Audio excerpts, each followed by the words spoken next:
We're on to day 3 then of the Cheltenham Festival, the final day of course today. The big feature race of the meeting, the Cheltenham Gold Cup, comes up today. It was another action-packed day yesterday with winners being spread out all over the place. It seems to be 2 winners a day for people this season, but at the moment David Hooley's at the top with 5, then Martin Leedham and Leon van Rensburg have got 3, Craig Beckwith, Graham Clutterbuck, David Robertson, Josh Sutherland all on 2, with Vinnie Gerard, Paul Rhodes and Darren Thompson on 1. So all still to play for in the Ritz Club Charity Trophy to see who's the leading trainer at the festival then. And today we'll have a look at today's races, but we'll have a word with Leon first of all. So here's Leon's insight to Gold Cup Day at Cheltenham.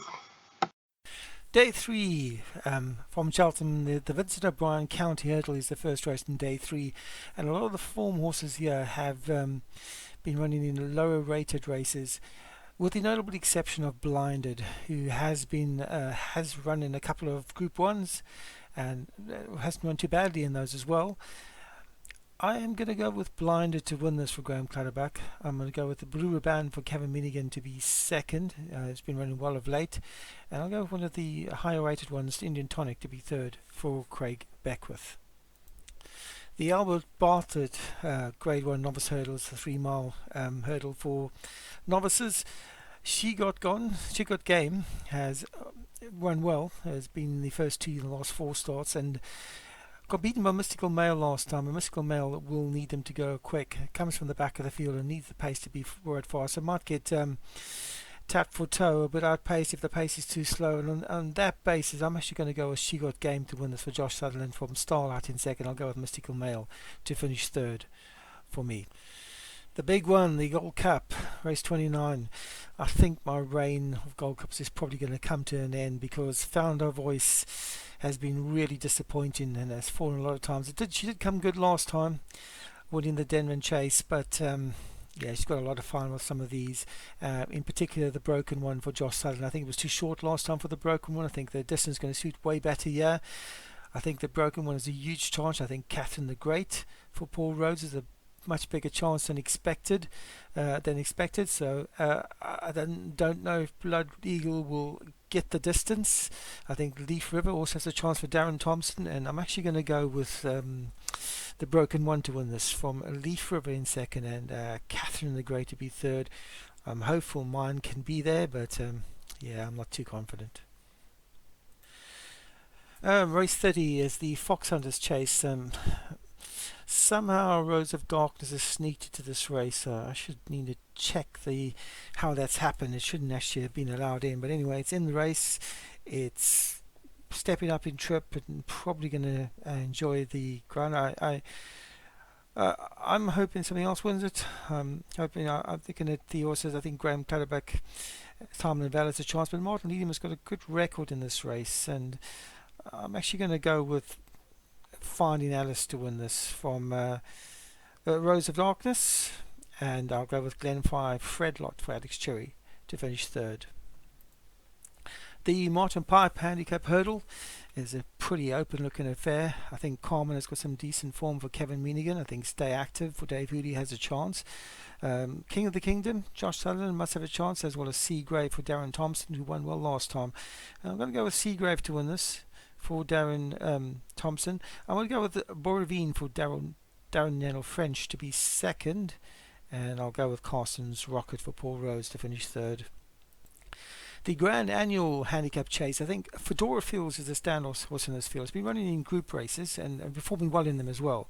Placing in group races, dropped in class last start and won relatively comfortably. I think that will continue with the improvement. I think that's Fedora Fields is the standout horse for me.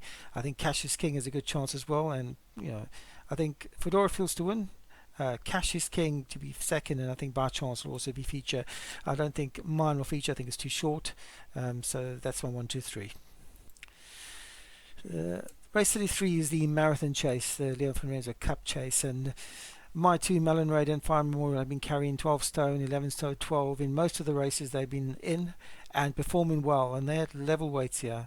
Hardy for the National will take the long weight as well. I've also been carrying a lot of weight, and a lot of the other horses have been given huge lumps of weight by these four horses and have still finished behind them. And it's possible. It's between the top three for me: Hardy for the National, Mellon Raider, and Fire Memorial. I think that Mellon Raider is ultra consistent. I think he jumps better. He's probably less likely to fall. I'll go with Mellon Raider to win this. I think Hardy for the National has a huge chance to finish that to second. I'll go with Fire Memorial to be third. Right, I've got Gray with me and then ready for day 3, but before we go into day 3, let's have a look back on day 2. Anything exciting catch your eye yesterday? Not for me, no, not personally. Glad to see some other trainers winning, getting off the mat all yesterday. Yeah, it's a season of twos, isn't it? Because a lot of people had 2 winners on the day 1, and then yesterday Craig Beckwith had 2 winners, and Josh had 2 winners as well, so it looks like everybody's getting their winners in 2s this season. Personally thought that also Craig Beckwith that won the novice race. Absolutely brilliant, wasn't it? I couldn't believe it. I thought this thing's never going to stay in the lead, and it just kept jumping further and further in front, and it's we'll be pretty pleased with that. I think that's probably the performance of the week so far, I reckon. Yeah, he jumped well, did that. I think it was called Signpost on that. That's right. Yeah, you was expecting one of the big boys to come and catch it, but never did. No, it was nice to see one of the sort of smaller trainers getting that. Although Craig Beckwith, to be fair to him, he doesn't get a huge number of winners, but he gets a lot of big winners, doesn't he? Yeah, he doesn't have a big stable either, does he? Really? I don't know. I don't really look at how many people have got, to be honest. No, I don't think he has like 30 horses like me and you have. I think he has about 20 or something. I expect. Oh, I haven't really checked, but I don't think he has that many runners. Oh, well, he's certainly got a tendency to win big races rather than lots of small ones, which is, I think, on the flat, he's won a couple of really big ones, hasn't he? He's right up the top money-wise, but he's only had about 11 winners, I think, so must have won some big races. They were training like Craig Beck, but if we had more horses in the stable, he'd probably be higher up, I'm sure he'd have a lot more winners. Yeah. That was definitely a good performance from that one yesterday. So let's get on to day 3 then, shall we? The Vincent O'Brien County Hurdle is the first race of our third day. What do we make of that? Good big field, isn't it? It's a big field, and it's going to be a tight one, I think. You pick a winner of that, you're pretty good. Yeah, it's going to be a tough race. It's looking quite difficult to pick a winner out. Have you got one in that, or you got 2? I can see. I got Blinded, which is it's coming down the weights to 1, 2, 2. If he was down on like 10 stone, I thought, it'd be a good chance of winning. The other horse, Shetland Bass, I thought he'd be a bit low in the weights as well. On 18, I didn't realise he'd be on 11. But if I had to pick one to win out of those two, it would have been Blinded. Well, do you want a bit of news? Do you want me to give you a bit of insight that everybody else listening to this now, when it's going out, will know, and you will know already, but you don't know now because you haven't heard it and I have, is that Leon's tipped it to win. Leon's tipped what? Blinded. Has he? He has. Oh. And that's not like the kiss of stew, is it? When it's Leon, he sort of like knows what he's doing. Probably didn't look at the handicap properly. There's a few down there, Alex Cherry's gold staple. Has won twice. He won last time out. He's only weighed 110. Daniel French, Scarag Boy. He's a maiden, 105, but I would fancy Shetland best, probably just more than Blinded, but I'm going to go for the band and Kevin Mina. Right, yeah, Kevin Mina, the duo winner, isn't he? Really, he hasn't had one yet, and he normally gets one, I think, at these big meetings. I've got one in this, and this is one of my sort of like unfortunate ones, if you like. It's an 18 furlong specialist. I think it's won a few times this season already, over fences and over hurdles. And hurdles, it tends to just get caught. With the fences, if it stays on its feet, it's got hurdling speed and it runs away from it and wins.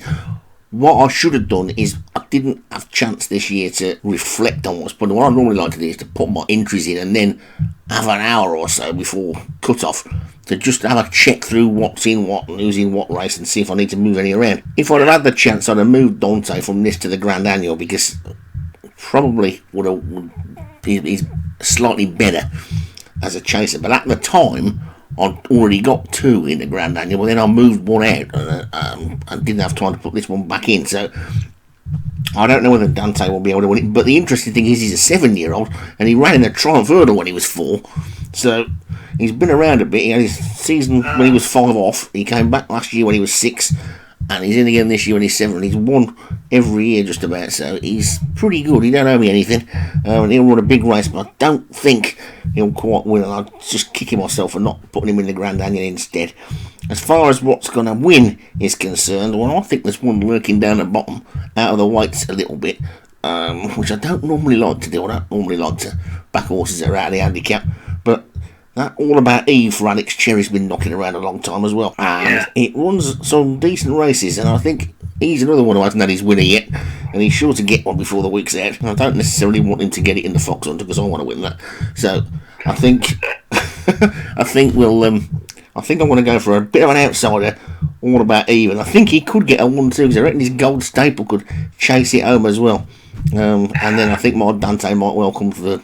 Right, the Albert Bartlett Novice Hurdle is next up. We've only got a small field in this one again, just 7. I think all of us are in this, are we? I am going to bring it now, chop mine in other places, because I knew they weren't good enough to be in this race, so I chucked them in other places. Yep, that's pretty much the same as what I did, so looking at it then, it's the usual suspects, really, isn't it? We've got Van Rensburg in there, we've got a Sutherland in there, we've got a Julia Thompson, we've got one of everybody, really. And then poor old Alex Cherry at the bottom. And Alex will chuck one in as well. Good measure. I'm surprised Stu ain't chuck one in, usually does. Well, I'm going to go for the obvious one, I suppose, isn't it? Really? Well, the obvious two. Sutherland or Rensburg. I think Leon's Mystical Male may be good enough for this. He's won a couple of times, 3 times, so his Josh has won 3 times. Could have gone with Downs. Has he had one yet, Down? He had one yesterday, he won the Triumph with that. What did you make of that anyway, that Triumph Hurdle? Because that running after the final flight is only about 3 strides, it's far too short. I think what is the race runner for these races, that's Triumph yesterday, and these races, I've got a downloaded course, I think, to into the game course, and that's why it looks different. And probably when he downloaded his course, you got, I think it's Bodsworth race course, I think Cheltenham, this one. Right. And he's used that, and everybody's has to run in it, so I'm not going to be running it or anything. So no, well, it's too late to do that anyway. It caught me by surprise when I was commentating. That was all, because I was just about to get into my sort of like on the running part of the commentary, and that was it. They'd finished, and I thought, well, hold on a minute, that don't normally happen. Obviously I haven't done day 3's commentaries yet, otherwise I'd know what was going to win. So have I got that to look forward to today as well, then, have I? Yeah, it'll be in the same course as we ran on the last race yesterday. Right, well, hopefully there's a bit of a longer running for the Gold Cup then, otherwise that could be a bit of a disaster there. We might have to make sure we get it all done on the right course next year. There might be something else for the list. Yeah, so we'll have to look at that more next season to make sure everybody's using the right courses, because it's a bit weird. We all download these upgrades and all like that, and that's what it is. He's got a different course to the other race runners, and right. That's it. Okay, well, that's that little mystery solved, and we'll see what happens today. So back to this Albert Bartlett then. Which one have you gone for in the end? I'm going to go with Mystical Male for Leon. He's on the good Charlton. I think he's going to win it now. This this top trainer. I'll stick with him. Yeah, that's not a bad call. I'm torn between David Hooley because he's a bit of an expert with these hurdlers, and she's got game for Joshua Sutherland, who seems to win every other race and is due to win this time. So I'm just going to fall down on the side of Joshua Sutherland's horse because he had such a bad first day. I think he'll continue to make up for it today, and so we end up with those top trainers all at the top, because at the moment, in the trainers thing, David Hooley's clear at the moment on 5, so I'm going to go for She's Got Game Joshua Sutherland. So, on to the big one then. It's race 3, day 3. We've got a whopping great field for this. I think everybody likes to put at least one in this, don't they? So, I think it's good when there's a big field. It's much better than just having 6 or 7 on plodding around. So, what have you got in it? Velvet Top, which he's already won twice this year. Each way chance at best. Nice And got lawn tennis I put back in the window. And he's the best of mine at this distance. Right, did lawn tennis win it last year? Yeah, he came in from last year, lawn tennis. Yeah. I don't fancy any of mine. So that Velvet Top's won a grade 2 though, isn't it? Velvet Top's won a grade 2. Yeah, I think it was a bad grade 2. he's on 149. He's not in the top. I would have put him in the top 3 of my 3 mile horses. So it must have been a poor run by somebody in that race for him to win that. So you don't fancy yours then? So what about anybody else's? No, I like Josh Evans, the broken one. I like Leon's found a voice that was guys jumping together. But I'm gonna go for the broken one, Josh. Yeah, I mean, it would be typical, wouldn't it, after he had such a bad first day for him to go and win the Gold Cup. I presume he's won the Gold Cup before, has he? I can't remember. I won it years ago with Electric Blue. Oh, I know. And won a race all season and he won the Gold Cup. So it could happen. Well, yeah, I mean, Leon's won this 3 years on a trot, hasn't he, or something like that, or maybe even more. So he's certainly the form person to go in. But looking at the sort of horses, there isn't really a standout horse that you'd look at and say that's the one that's going to win, would you really? Because I mean, Leon was talking to me at the start of the season about this founder voice, and I think he thought at that point it would do a GI Joe and it'd win every week. And then of course it fell about 4 weeks on the trot. Seems to be all right now, but it's a bit of a worry, isn't it? If your main Gold Cup horse can't jump. So a part of me says, well, you know what, you've been given a tip for that at the start of the season. Leon says it's the best chaser he's ever had. You've got to tip it to win. But I could just see it falling at the first or something. I don't know. But Paul Rhodes had one that was a red hot favourite in SO6 probably 5, 6, 7 seasons ago, and that fell at the first fence. So, and I think John Morgan had one fall at the first as well that was supposed to win. So anything can happen, can't it? The broken one does look like it's got the best form, the most consistent form, but it's got that horrible F, which just puts me off all the time, because I think once they've fallen once, they'll do it again.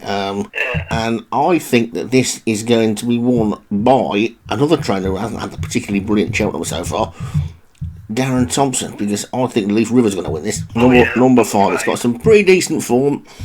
It's won a couple of times already this season. The one that you would be more certain it will get round than the other two. Although the broken one, to be fair to it, is only fallen once and should win, really. But you don't want to keep tipping favourites there. So I'm going to go Leaf River to win. The broken one and Founder Voice, if they stand up, will get round. I think other ones that will probably have a decent sort of run. Bronwyn Killing for David Robertson, that will run well. Interesting ones as well. Maguro Blade for Padraig Hogan, that's won one of its 3 races as it came back in, so we don't really know what that one is yet. I noticed Stu's chucked one in that's won already as well, so that's got a chance. The other Padraig Hogan one, Lord Decoy, that one, well, one of its 3 races. There's quite a few that are capable of causing a surprise, and then retrospectively, after they've run a few more times, it might not look such a surprise. But that's what I'm thinking. It should be a good race, wide open. Wide open, yeah. Right, the St James's Place Fox Hunters is next. This is always referred to as the Amateurs Gold Cup, of course, and in our sort of world, it's the Gold Cup for the lesser trainers, supposedly. But that means really everybody apart from the top 4, doesn't it? Yeah. I like this race because I chucked 2 in ya. So I think they both got chances. Moran usually runs in like Welsh Grand National 3 miles, 4 miles, but he has run over 3 miles too. Timeline Vale, I'm not fussy on that one, although he's more consistent. But I do fancy Alex's horse in this, and Glen Fly, Fred Lott, 102. think he's on 102. Yeah. He's got a top weight in Wisdom. I see you got Sirkin, who's usually a good horse, isn't he? Yeah, this is in his third or fourth season. I think he's been in since the first season of SO7. He's been in every season. He normally manages to do a little bit of something.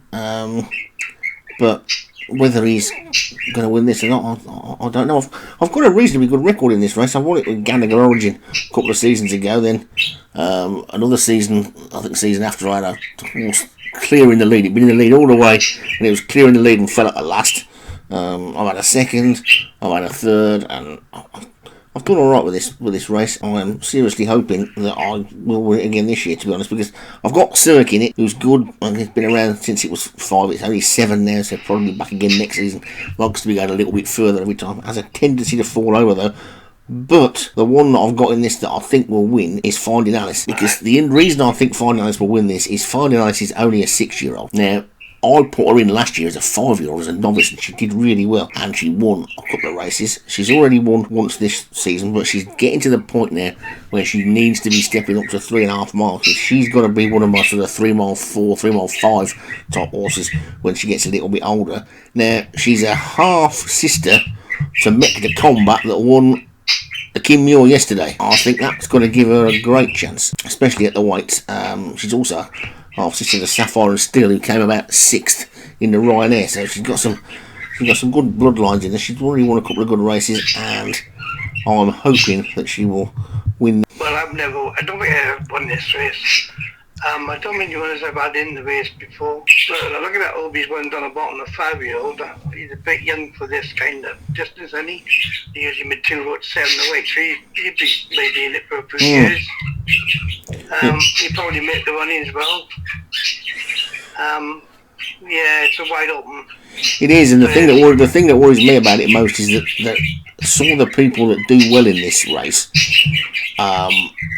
I've got horses in that are unexposed. Now, Alex Cherry, like we said before, he's due a win. This is one of the races where you'd think he'd have a chance. Poor old Wisdom just seems to fall over every week, doesn't it? So you can't fancy that. But he's got another one that he brought in the window, Glenfire Fredio or something, and that's already won a race. So it came 9th last time. If it hadn't have come 9th last time, it won off 96, didn't it? So if it had run a better race last time, it probably would have been on 105 or 110 or something there. So it would have been a lot higher in the weights. So you've got to look at that as a big danger. And the other person you've got to look at is Stu Gray in this, because he won this last year, Stu did. I don't fancy his Mr. Wiseman at all. I don't fancy that one. But Barbican Grove was 2nd last time. Looks like it's probably the right sort of horse. Now I've said that, Mr. Wiseman will probably go and win. The interesting thing about this, well, I don't know if you know this, but Leon pointed it out in his bit earlier, is that Rose of Darkness for Padraig Hogan shouldn't necessarily be in the race. It's not eligible to run. So somehow managed to sneak in. So if that one wins, we will have to wait and see if anybody objects. So let's hope that one doesn't win for the sake of everybody else, not to pick on Padraig Hogan. Is it a novice then? No, the reason it can't get in is because it's only been running over 3 miles and something or other, and it's got the wrong code or something called, I think. But this is only 3 miles too, so I don't know, to be honest. It may be. I'm not sure actually, thinking about it now, because I think Leon he's the expert, isn't he? And he said it shouldn't be in it, so I don't know why. I thought it was down to the distance, but it's not a long distance race, this is it? 3 miles too. If he's run over 3 miles, he should be alright. I don't know why he's run over. Yeah, let's have a look and see. It's only been running over 2.5 miles, that's why. That's why then, yeah. So it falls foul of the handicap thing. Up by 8 furlongs, yeah, he shouldn't have gone in. They missed someone with the code, but yeah, he's in now, the race is run, so... That's it, well, that's it, yeah, we'll have to put up with it, won't we? Well, let's hope for everybody's sake, whoever comes second doesn't kick up a fuss if it does win. And then we'll see. Well, I suppose that's going to happen now and again, isn't it? They're going to slip through. Is that something that has to get checked manually then, is it? It's not automatic? Well, it doesn't get checked manually, because usually the code usually works. I don't know why it hasn't worked this time. I don't know why it hasn't worked. But say he's on, Rose of Darkness distance winner, so he has it. when in the game over the distance. You expect he'll get the distance, and he could be chucked in. Could be, couldn't he? Or she. So, we'll see. So anyway, well, I've done that much waffling than that. I forgot what you said was going to win there. I'd go for Rose of Darkness, though. I was going for Glenn Slide, Redlock, but no, I think I'd go for Rose of Darkness. Well, it's been running over 2.5 miles, but I haven't been doing a lot of good over 2.5 miles, so maybe if it does win, we'll have to rename Padraig Hogan Barney Curley or somebody. He's pulled a flanker here and got it in. I don't know. But, we'll see. Anyway, so Rose of Darkness then for you is your new tip. I still think Morfond Alice will run a big race, but I am worried about a few people. I'm worried about Alex Cherries, I'm worried about Stu Grays. And that also, like you say, could be thrown in, couldn't it? But we'll see. The Martin Pipe Handicap Hurdle is next. What do we like to look of there? Well, I fancy one of mine in this race, so I'm going to be tipping mine. It's going to be Motels number 10. I think he's got a good chance in this. He likes the distance in my game, so he's well weighted. He hasn't done anything for his second a couple wins ago, and I think he's well handicapped. I'm looking at a 10-10. I think he'd give that to someone who's done. But over that Trojan Bridge, he's only had 3 runs. How good that is. Well, Trojan Bridge is a real disappointment to me because it was in last season and it won I think it won a big Group 3 hurdle somewhere, and Stu was commentating on it, and it was right at the back, and it just came through like an absolute train and won. And then the next week it did exactly the same thing again, and Stu was commentating on it again, and he texted me and he said, "What monster of an horse you got?" He said, "That's brilliant," and which is, you don't get compliments like that off Stu very often, and ever since then, it did rubbish after that. It did so bad that I didn't even put it in this year. And then when there was a chance to put some extra ones in, I thought, well, it was around this sort of time of the year when it had its good runs, middle of the season sort of thing. So I thought I'd stick it back in. And I've put it back in, and every week it's been absolutely useless, and it's done nothing. So I don't know. I just can't understand it. It must be one of those horses that just needs everything to be perfectly right. The pace of the race, the ground, the course maybe. I think it was Newbury where it won. But it's got absolutely no chance, and it's only in this because it got nothing else I could put it in, really. I think it's got a cat in hell's chance of winning. My other one, though, Seventh Brother, has got a very good chance. The problem that's... he's won a couple of times over hurdles, he's won over fences, he won a really good race last week, coming 4th over fences, where he was 4th behind that Circular Bridge, and Circular Bridge ran a really good race in the Burn Plate yesterday, just got beat by Craig's horse, so he's got some good form, that Seventh Brother, but I couldn't get them all into the Burn Plate. It obviously would have gone in the Burn Plate, but I've got Circular Bridge in it, and I've got Sapphire and Steel in it. Could have put a second one in the Ryanair, but I thought, do you know what? Seventh Brother is as good over hurdle, so I'll stick him in the Martin Pipe instead. So he's got a bit of a chance, I think. Seventh Brother, but Trojan Bridge, you can forget him, he's just there to make the numbers up. So that's what you're going for? You're going for your own horse in this one, are you? No, I'm not. I think he'll run a big race, but I don't think he'll quite win. So I think there's a couple of good ones in this. Seagrave for Darren Thompson, I've always liked that. I saw it, I see it most weeks commentating, but early in the season it looked pretty good, then it went a bit off the boil. Came back to form last week, but I'm not sure whether that was a low grade race or a hunter, but that's obviously got to have a bit of a chance. Joshua Sutherland's got one in as well, King of the Kingdom, that's not top weight, so you've got to look at that and think, well, that's got to have a chance. David Hooley, who's the king of the hurdlers, he's got a couple. He's got Stay Active in there that's going to be good as well. Paul Rhodes' Carson's Rockets run a few good races. Kevin Meanahan's horse that's in this, Carmen, that always goes well from the front. So there's got to be a real strong pace in this because obviously Obi-Wan's got a couple in there bound to go from the front. Kevin Meanahan's Carmen goes from the front as well. That's all going to suit my Seventh Brother, so it's going to be in with a bit of a chance, but I just have got a feeling that this is going to go to Darren Thompson and Seagrave. I think Darren Thompson's going to have a good day today because he's also got Arcadia Tree in there as the top weight, and that would have... Well, that's the one I was going to tip, Arcadia Tree. So it's going to be a good race of that, but they'll go about 3,000 miles an hour, I think. I'm also now concerned for mine in the fact that if they're running on the same hurdles course as yesterday, there's no running. So he likes to jump the last and then power on. So it's whoever's in the lead over the last is going to win, isn't it? So looking at that, you might want to say Carmen's got a chance if it stays in front. You might want to say Obi-Wan's have got a chance if they can stay in front. But if it's a shorter running as yesterday, then it's not going to suit a closer, that race. No, yeah, I think it's wide open. If mine don't win it, which I hope it does, Motels, I think Down's other horse, Acadia Tree, for me, top weight, 132. I think he probably won on his debut. He's probably better than these.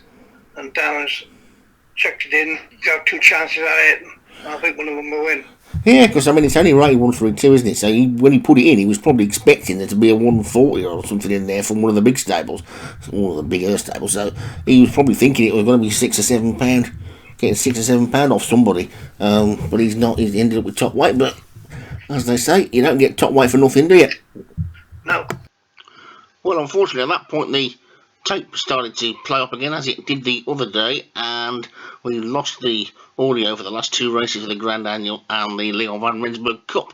So we'll spare you another 10 minutes at least of waffling from Gray and myself, and hope you enjoy the 3rd and final day's racing from Cheltenham.